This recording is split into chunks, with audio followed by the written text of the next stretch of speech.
The aorist appears more frequently than any other tense in the Greek New Testament. The aorist tense does not comment on the process or completion of the action. Instead, it presents the action as a whole, or in summary fashion. So in the indicative mood, the aorist typically indicates past time. In all the other moods, the aorist does not have any time significance. So the question might come up, why am I showing you all these different labels? Well, it's because at one point in scholarship and in biblical studies, it was commonly held that the aorist tense signified a once-for-all action. And that's the perspective of this commentator here. But it's also shared by another commentator. In the Bible Knowledge Commentary, we can see at Romans 8, verse 2, it reads that this law, referring to the law of the Spirit of life, has set me free from the law of sin and death. And notice that the commentator points out that the tense underneath this English verb is the aorist tense, which suggests a once-for-all act of freedom at salvation. Now, while it may be true that this act of freeing may be a once-for-all action, that doesn't necessarily come from the aorist tense itself. In fact, we can run into problems when we start applying this understanding of the aorist across the board for every occurrence of the aorist.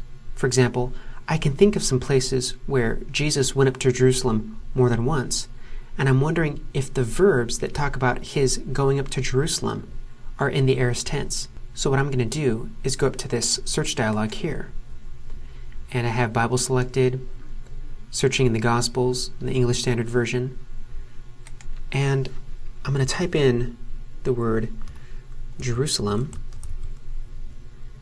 and I'm going to type in all capitals, and I'm going to look for verb in the aorist tense, and I want it to be third person singular since it's going to be in reference to Jesus and his travels.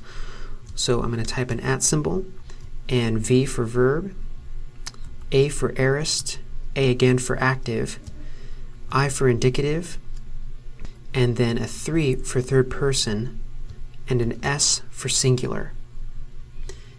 And we get 43 results here in 18 verses. And you can see below here that Jerusalem is highlighted. And we have took highlighted as well here because the underlying Greek verb is in the aorist active indicative, third person singular. We also see that here said is highlighted because the underlying Greek verb again is in the aorist active indicative, third person singular. So I'm going to just scroll down, looking through my results, and I come to the last 3 here.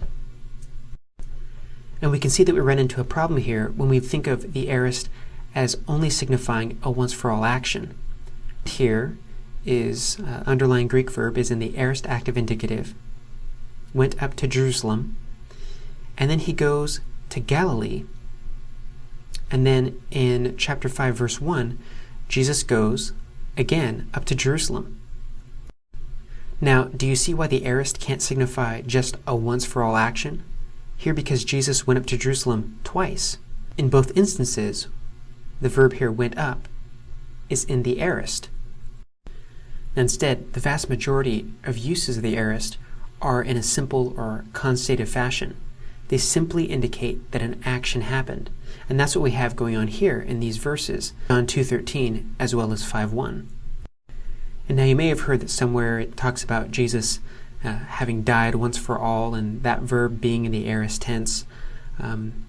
Let's take a look at that in Hebrews 7:27. That understanding of Jesus offering or dying once for all doesn't come from the aorist tense itself, even though you can see here that the underlying tense of the verbs here is an aorist, but it comes from the context and the meaning of the verb itself. For example, here it contrasts the high priest's daily sacrifice to Jesus once for all offering himself up. What makes it a once for all action is the fact that the author makes it explicit here that he did this once for all, as opposed to the daily sacrifices of the high priest. It also has to do when it talks about offered, referring to his death. And it would make sense that this is a once for all action because death itself is a once for all action. The most important thing you can do when looking at the different tenses is to do a text comparison to see if there are any differences among translations, and always take into account the context. You never want an entire point for a sermon or a Bible study to hinge entirely on the tense of a verb. If the tense of a particular word in a verse is significant, more than likely a good technical commentary will make reference to it and have that as a point of discussion. The aorist indicative may be used to emphasize the beginning of an action. This is called an ingressive aorist. English translations may supply words like begin or became for this use of the aorist. The difference between these two translations, begun to reign and reigned, may seem small or insignificant, but it does have implications for how things are translated later on in the book of Revelation. And that's what we see in this commentary by Greg Beale on Revelation.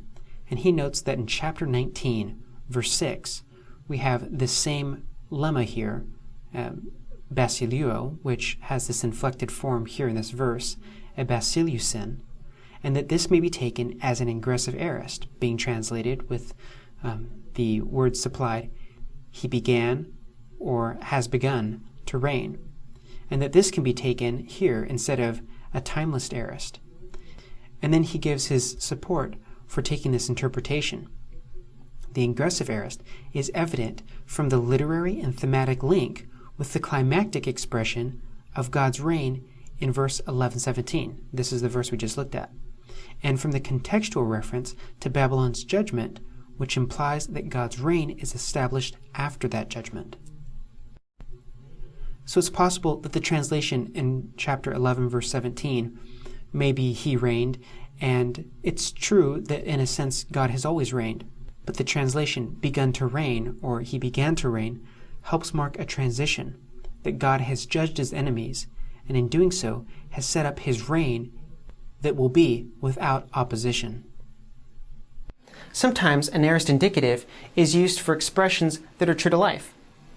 Modern English uses the present and future tenses for sayings like, the early bird catches the worm, instead of the early bird caught the worm, or what comes around goes around, instead of what came around went around. This usage of the aorist is called a proverbial or gnomic aorist. Here we have two verbs in the aorist tense in 1 Peter 1:24. And you can see that even though they're in the aorist and in the indicative, which may express past time, they're translated here into English as being in present. Now notice what we have here is a proverbial saying, a saying of a general truth. In Greek, you can use the present tense for this, or the future tense, sometimes even the aorist, as we have here. But in English, we typically use just the present and the future. We don't really use the past tense for sayings of general truth. Now remember, you can also compare your translations in the text comparison tool to see whether or not there's any variety in interpretation on this use of the aorist. But here we'll find that these translations all have withers. King James has withereth, but other than that, the other ones all have withers and falls. An author may refer to an event in their writing as though it has already happened. This is labeled a literary or epistolary aorist. Here are some examples. Now, knowing about this use of the aorist makes sense of what's going on here, the difference between the New King James Version and the New American Standard Bible with Philemon verse 12. Here we have, I am sending him back, and over here we have, I have sent him back. These are two different takes as to the time of the action of the verb. Even though we look at below in the reverse interlinear pane, we have the same inflection for the verb here, aorist active indicative, first person singular, and over here, aorist active indicative, first person singular. Now what's happened here in the New American Standard Bible is that it's translated this use of the aorist as though the event in the writing has already happened. This use of the aorist often happens with a version of the Greek verb pempo. Here we have anapempo, and it's often found in the aorist indicative. Now this translation that we have here in the NASB is translating it from the time frame of the readers, as though this event has already happened. But in terms of the actual context, from Paul's perspective, The event hasn't happened yet, and that's why we have this translation here in the New King James Version, I am sending him back, because Onesimus, the one to whom him here refers to, is the one taking the letter back. So from Paul's perspective, this is something that is yet to happen or is about to happen. Let's take a look at another illustration. Here in Galatians 6:11, we have a difference as to the time of the verbal action between these two English translations, even though the underlying Greek verb is the same. Here we have egrepsa, which is translated, I have written. And over here in the NASB we have egrepsa as well, but it's translated, I am writing.